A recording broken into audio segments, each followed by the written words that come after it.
Year 2019, where everything can be done. Students are able to study well, united, and do school activities together. Where teachers are able to teach independently and able to do the task with students. School events are one of the things a school always prepare for and for students to participate. Where everyone is just happy and there is no need to worry. But classes will be suspended. COVID-19 entered, everything has changed. In an instant where there was an announcement from the governor to stop classes for just a week. But the increase in COVID cases has continued to rise, which has led to the fact that students never go back to school again. The COVID-19 has resulted in schools shut all across the world. Globally, over 1.2 billion children are out of the classroom. authorities have imposed targeted lockdowns in different parts of Manila. Ilatag na ng Metro Manila Council ang mga inirekomendang ipatupad sa community quarantine para agapan ang pagkalat ng coronavirus disease 2019 o COVID-19.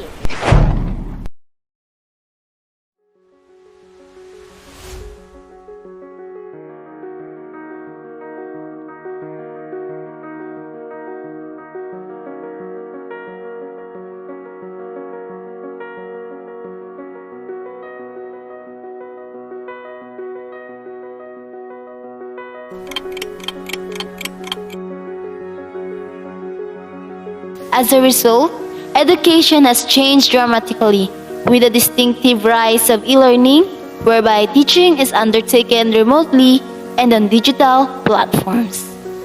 With a sudden shift away from classroom in many parts of the globe, some are wondering whether the adoption of online learning will continue to persist post-pandemic and how such shift would impact the worldwide education market. I'm Talia Braga, and I'm going to present the innovation and services in education during the new normal. Year 2019, where everything can be done, where classes are done by face-to-face, and where teachers and students can have their interaction, and where we use books and doing an activities without any worries. But the pandemic hits too hard that the education system has to shut. That causes the schools to plan for a new platform of the learning. Now let's talk about the innovation and services in education during the new normal. First is the synchronous. Synchronous is composed of live interaction between teachers and the students.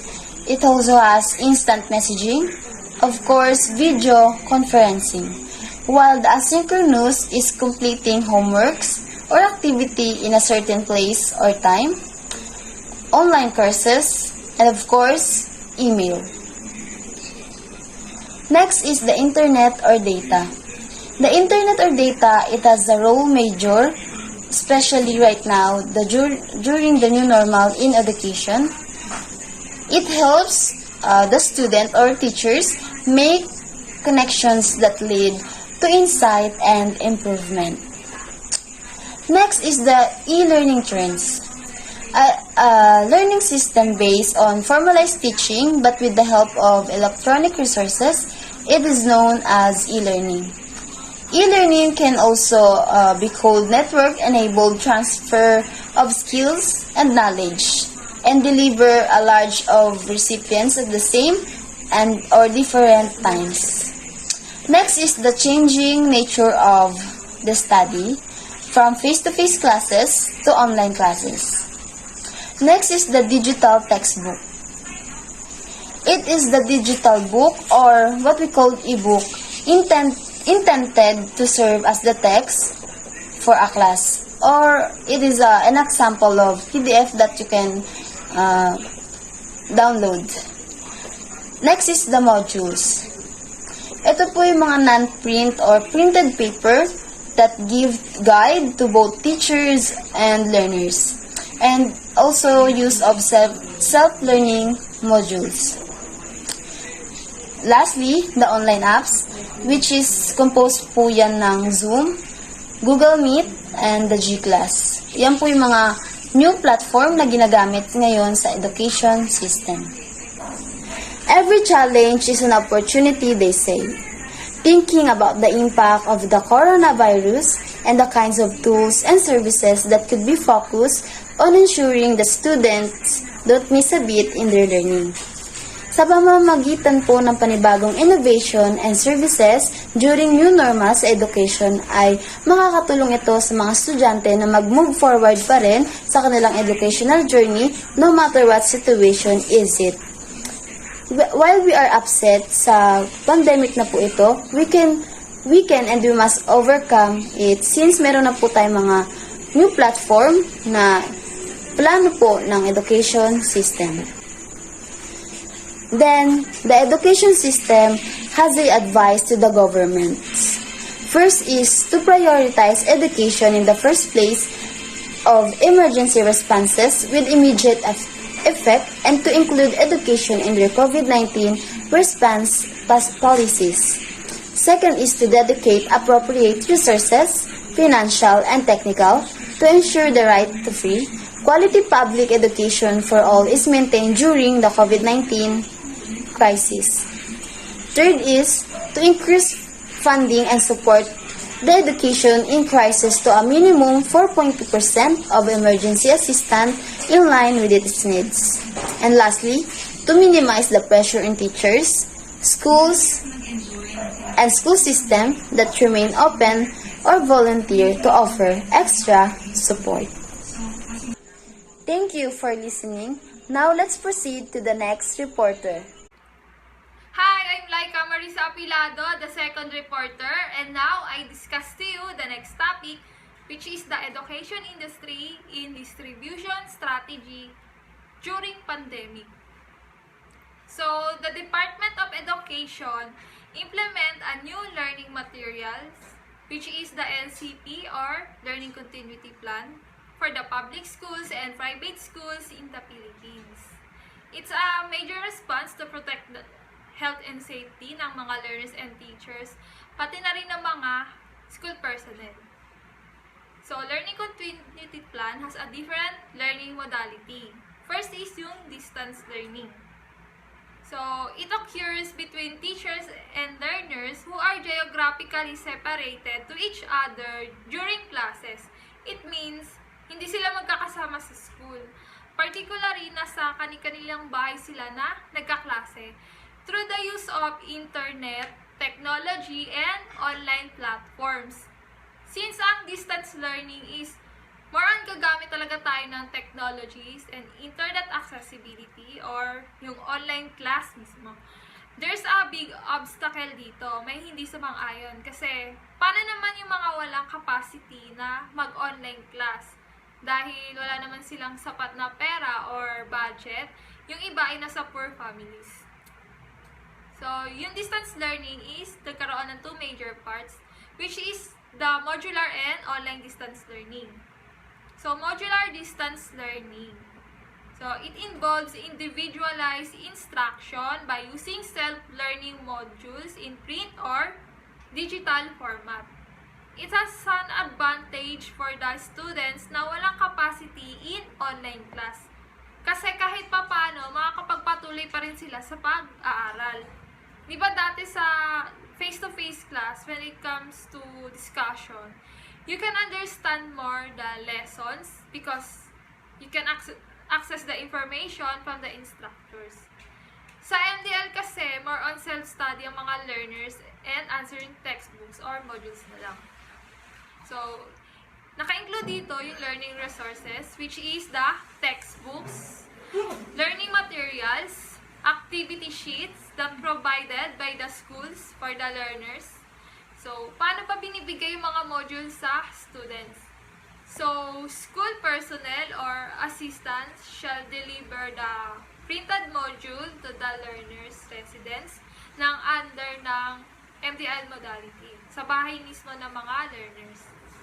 The requirements naman na kailangan dito is to complete the task na pinapakomply ng mga teachers for each subject within the week.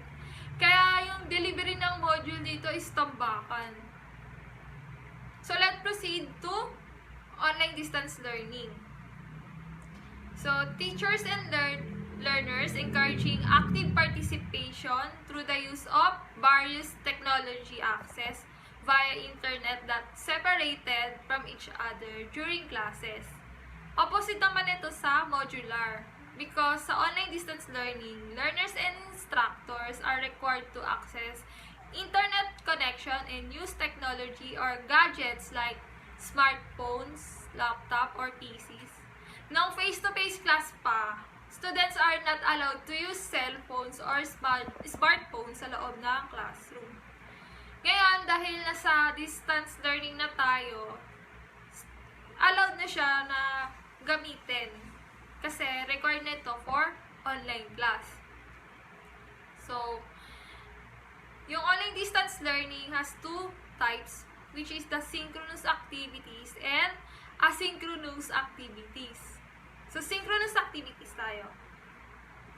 It means in real-time online learning, in which group or class participants are engaged in learning at the same time. Same din sa face-to-face.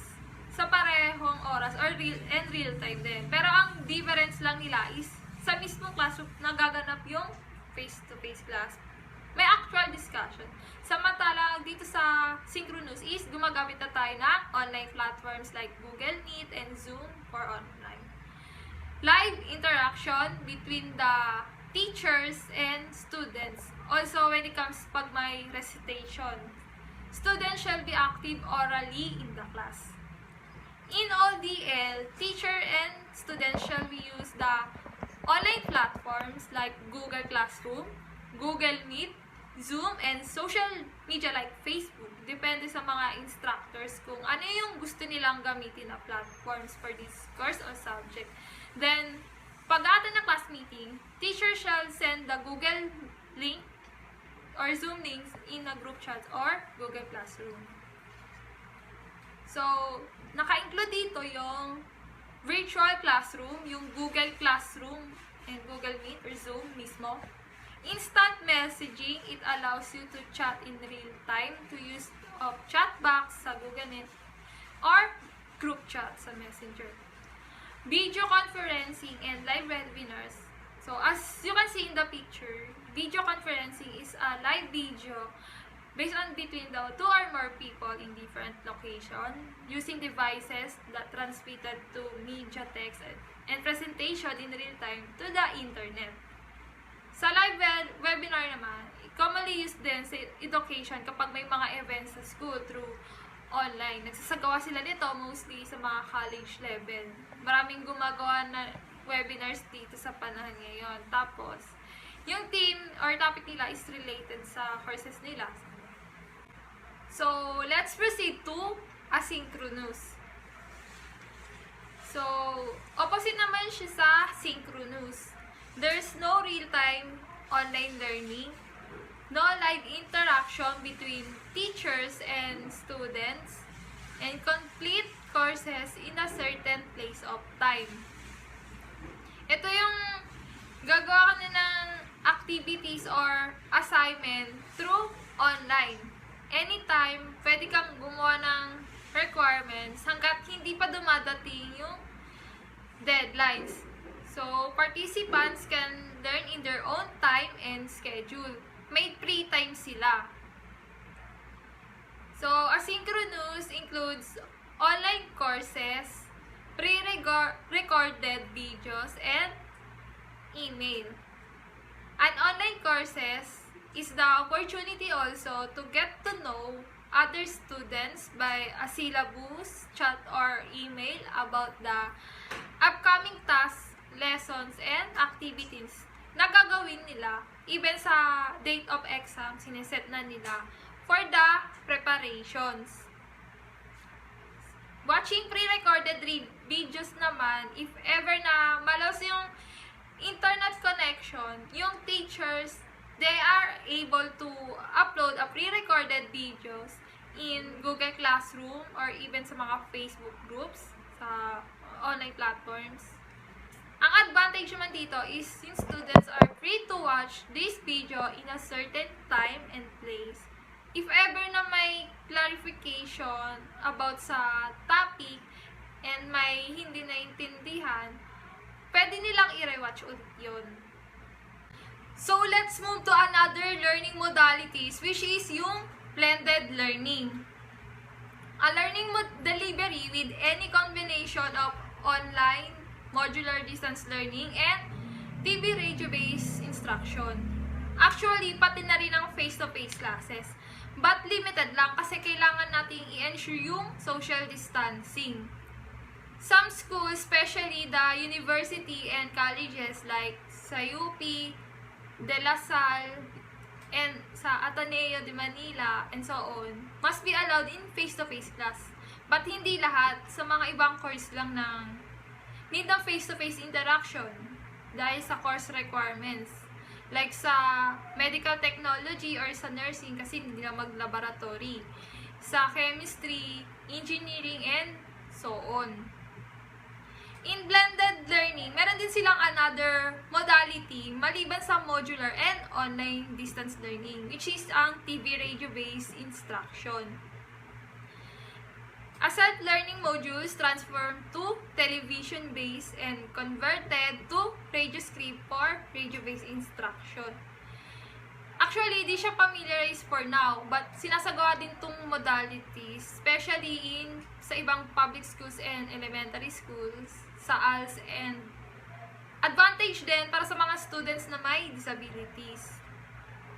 May sariling channel din ang Department of Education, which is yung DepEd TV. Self-learning module and discussion was accessed in TV channel. So, much better pa rin sa TV kasi nabi-visualize mo or nakikita mo pa yung mga modules or lessons. While sa radio kasi naririnig mo lang, di ba? But, bihira lang nagaganap yung ganitong modality sa iba't ibang schools lang. Pero implemented siya, kasama siya. Then yung broadcasters or host dito is yung mga teacher mismo. So now, assessment procedures.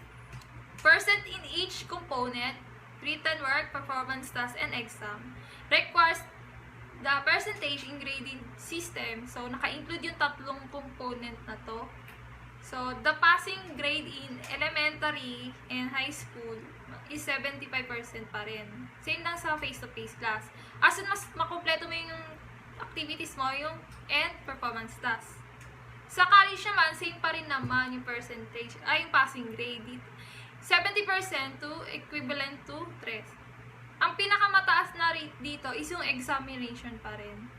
Hindi na sinasama yung sa attendance ngayon. As soon as makumpleto mo yung mga course requirements na hinihingi ng mga professors, especially sa exam. And written test naman, students will able to submit in the Google Classroom or e-learning materials or online platform. Sometimes nga sa email address pa, via documents or files like Microsoft Word and Google Docs. Sa examination naman, shall be announced in advance. Sa mismong syllabus pa lang ina-announce na siya. So, learner shall take the exam in e-learning materials and sa Google form, more on essay and multiple choice dun minsan. Then, yung some students shall take it sa loob na, minsan sa loob ng isang araw or dalawa, is like asynchronous din sa ibang schools. In a certain place and time din. Para in case na kunyari, aksidente na malos yung internet connection nila, may free pa rin sila na mag-take nun anytime. Depende din sa professor nyo. So, teacher's role. Isa big part din sa mga teachers ang teaching and learning process through the use of chosen modality. Kagaya din ng sa face-to-face class. So, the teachers must be available at all times. Kahit na nasa bahay sila, is may ginagawa pa rin sila. Kailangan din nila maging available all night at all times in case na may mga concern yung mga students and parents. So, makakatanggap sila ng text message. Ganun.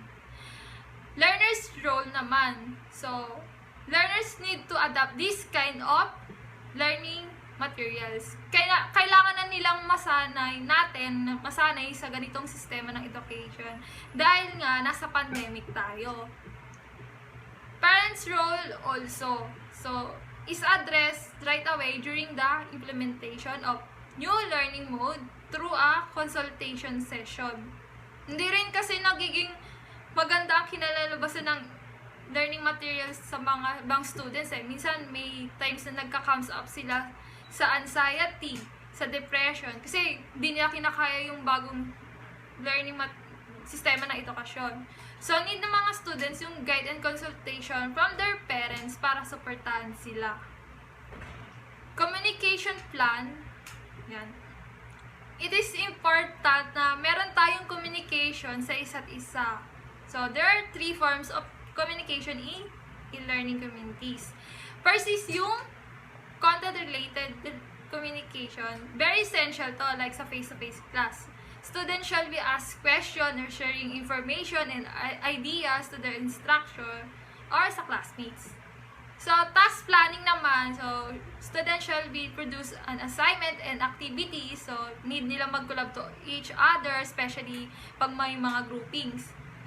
And last, yung social support is the way create a good atmosphere. So, maganda yung may good atmosphere ang isa't isa para may good friendship and relationship ang bawat isa. So, continuance, school promises that instructor will get going training and development on the use of technology. Kailangan din sanayin ng mga teachers na ma-adapt yung mga innovation na product and services at kung paano yung paggamit ng mga to, especially sa technology and apps. Dapat maging aware din sila sa mga current trends and situation na nagaganap in educational practices. Continuously improve the quality of its services in terms of training and services, like sa pagde-deliver ng learning modalities, sa pag-a-adapt ng mga online platforms, and sa yun nga sa modality. And lastly, yung monitoring and evaluation. So, feedbacks from students and parents. It is necessary to identify more gaps and suggest nila para mas ma-improve pa yung learning modality in yung strategy nila. Sa ngayon, ina-allow na yung mga students na pumili ng gusto nilang maging learning modality. It's either online ba or modular pa. So, monitoring students' progress and achievement. So, yung evaluation is focused sa result na performance ng students para ma-measure yung learning outcomes. Kung mas natututo ba sila sa face-to-face class kaysa sa distance learning, o mas nagkakaroon sila ng achievement pag distance learning kaysa online kasi mas nakakapag-focus sila sa bahay lang. So for now, the educational institutions are still facing the current challenges and hope that this distribution strategy in education during new normal was adopted by all students and teachers and parents, especially sa mga schools, university, and colleges. Yun lang po. Thank you for listening. Hello, I'm Algie Angelo Garcia, and now I will present the pricing strategies of education. The COVID-19 pandemic is the most recent threat to the educational landscape here in the Philippines, like in other countries. Filipino teachers and students have found themselves shifting to online learning, where classes can be held in the safety of one's own home.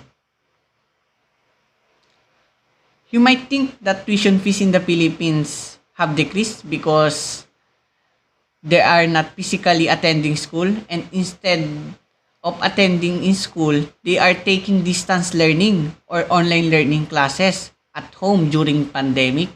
To facilitate online classes, facilities such as internet connection and equipment must be upgraded, as well as additional expenses such as training teachers and providing them with laptops and internet allowance. President Duterte implemented the law of Republic Act 10931 that all public schools such as State University and other universities are free in different courses. Kaya yung ibang mga estudyante na galing private school, nag-shift sa public school. Kasi nga libre. Saka pandemic din naman. Kaya, in general, kahit yung mga elementary, nag-shift na din sa public school.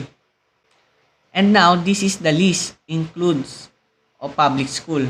Philippine Normal University, University of the Philippines, Don Mariano State University, Cavite State University, Agusan del Sur State College of Agriculture and Technology.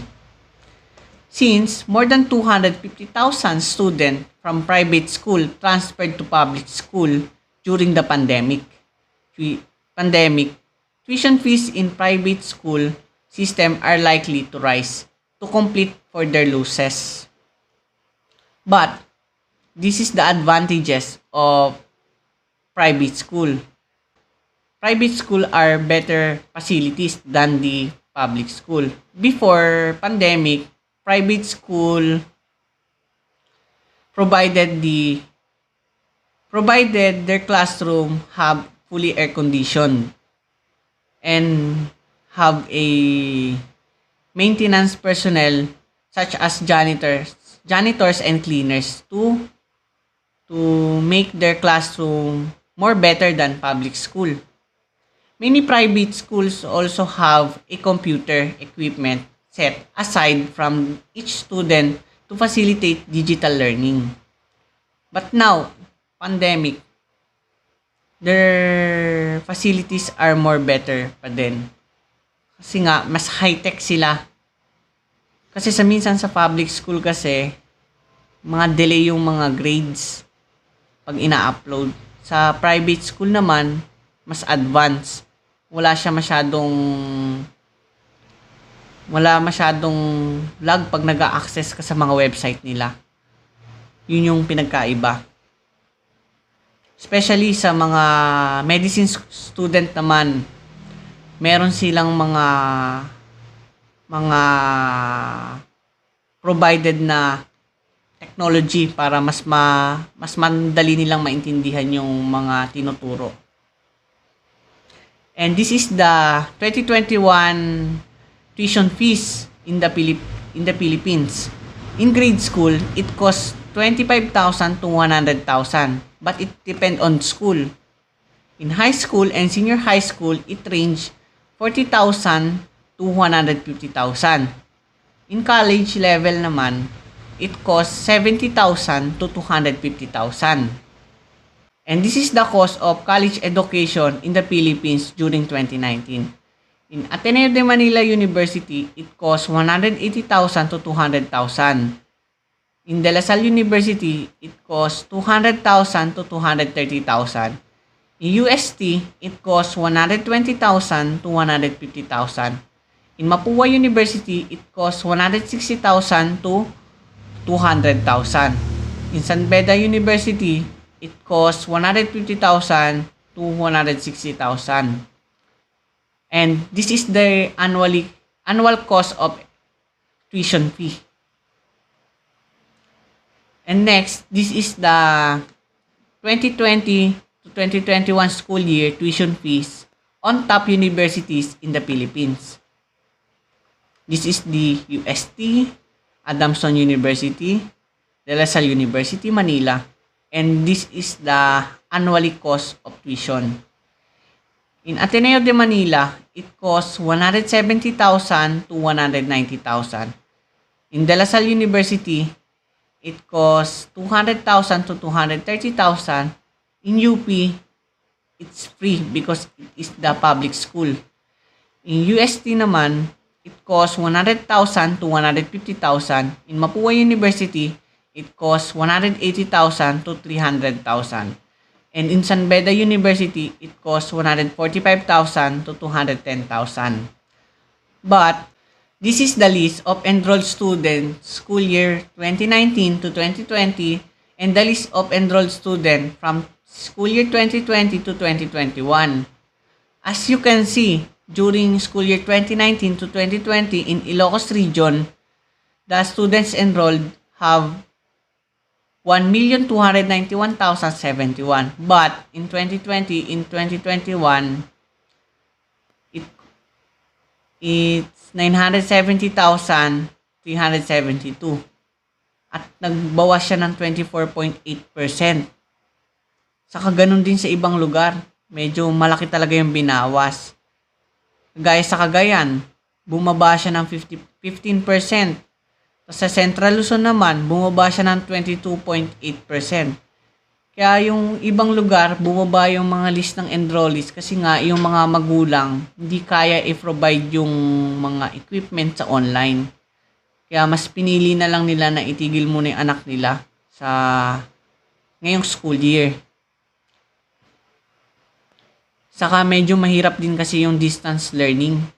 Dahil minsan yung iba, hindi naman ganun kaganda yung internet access. Saka yung iba naman, nasa private school. Dahil pandemic, medyo di kinayanan yung tuition fees. Okay, that is it. Let's move for the next reporter. Hello everyone, I'm Ira Biercal, and let me share with you today's topic. It's all about the challenges of educational institutions and how to overcome them.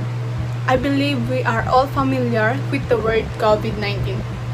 COVID-19 is an infectious disease that causes illnesses ranging from common cold to severe diseases. Recognizing the impact of pandemic affects the business sector, and education is no exception. Global education has been disrupted over the last months as a result of COVID-19. The way student learns has changed in a short time. They have not been able to access any education at all.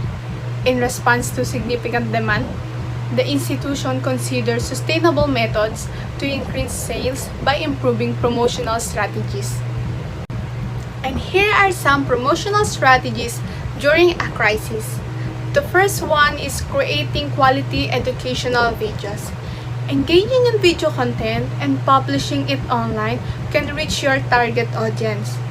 They can simply transform existing products or even services into entertaining videos and publishing them on leading video sharing platforms such as YouTube. Video content can have many different forms, including demo videos, brand or event videos, tutorials, and others. The next one is the promote safety. When developing an education marketing strategy for this era, it presents both new challenges and opportunities. Leaning into promoting the safety and convenience of learning from home is going to be a winning strategy for educational marketing. Let your audience know the benefits of using your services as part of their educational plan and how it contributes to the safety of students or families. The more you focus on developing great distance learning tools for students, the greater the opportunity to make the best of this situation. And for the last one is create educational apps. With the explosion of people now seeking ways to learn or even access educational materials online, having an app is another fantastic way to both attract and keep users. Apps offer both convenience and safety for the students and user of all types of services. For the next slide here are the social media platforms where you can properly promote. Twitter is one of the great platforms to grow your department. By sharing visible information about your institution could attract a new potential audience. And it's important to be consistent in publishing content. And Facebook, with the help of this easy access platform, you could easily reach a larger audience. It also offers marketing tools such as Facebook page, where you can build your brand presence. And for Instagram, using this platform can easily turn your Instagram into ads. Developing a campaign on Instagram feed is a great way to build awareness about your department. And that's it. Thank you for listening, and I hope you learned from this.